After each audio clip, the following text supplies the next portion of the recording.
I want you to stop everything you're doing right now and listen to me. Not with your ears, but with every cell in your body. Because what I'm about to share with you isn't just another motivational talk. This is about the most profound transformation you'll ever experience in your lifetime. And it begins with a truth that most people spend their entire lives running from.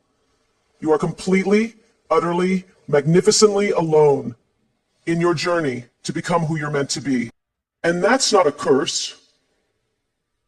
That's your greatest blessing.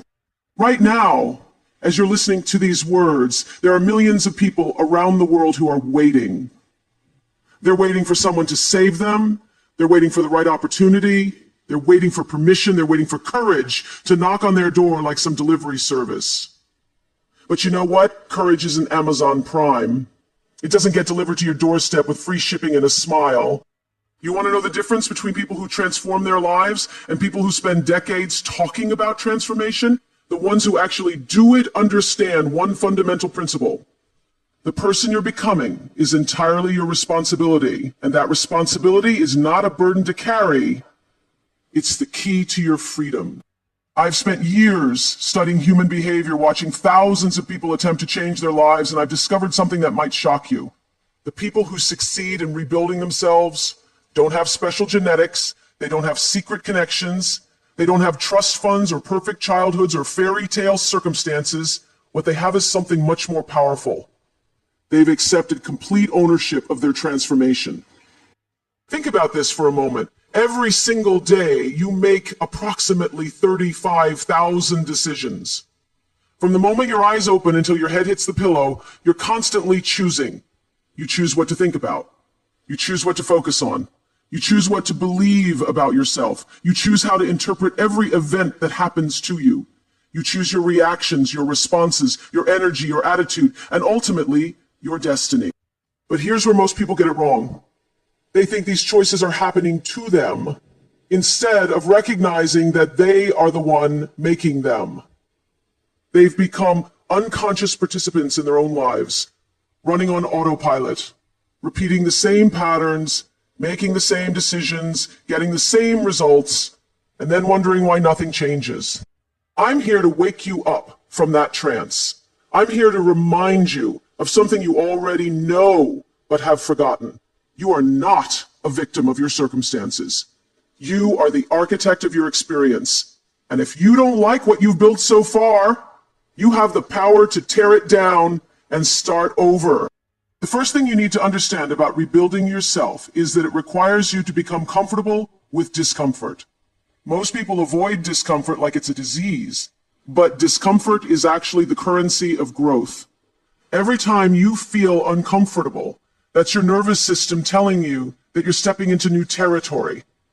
That's your brain saying, hey, this is different from what we usually do, and different is exactly where you need to be. Your brain is designed to keep you safe, not to make you successful. It's designed to keep you alive, not to help you thrive. So when you start making changes, your brain is going to resist. It's going to throw every excuse, every fear, every rational sounding reason at you to get you to go back to what's familiar. This is not a design flaw. This is a survival mechanism that served our ancestors well when they were running from predator. But in today's world, the biggest predator is often your own mental programming. When I talk about rebuilding yourself alone, I don't mean you should avoid all human contact and become a hermit.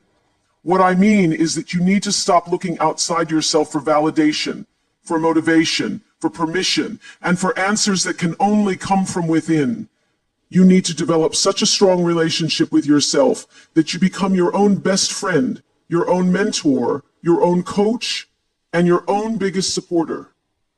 Most people have a terrible relationship with themselves. They talk to themselves in ways they would never talk to someone they cared about. They make promises to themselves and then break them without a second thought. They set goals and then sabotage their own progress.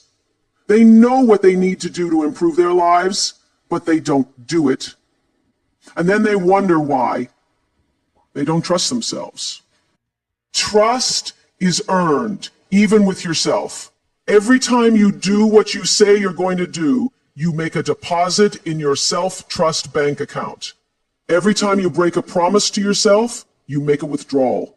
Most people are operating with a negative balance in this account, which is why they don't believe in their own ability to change. But here's the beautiful thing about this account. You can start making deposits right now. You can start small. You can start with something as simple as drinking the amount of water you told yourself you would drink today. You can start with taking a 5-minute walk if you said you would walk. You can start with reading 1 page of a book if you said you would read. These might seem insignificant, but they're not. They're the foundation of self-respect. Self-respect is not something you have or don't have. It's something you build through your actions.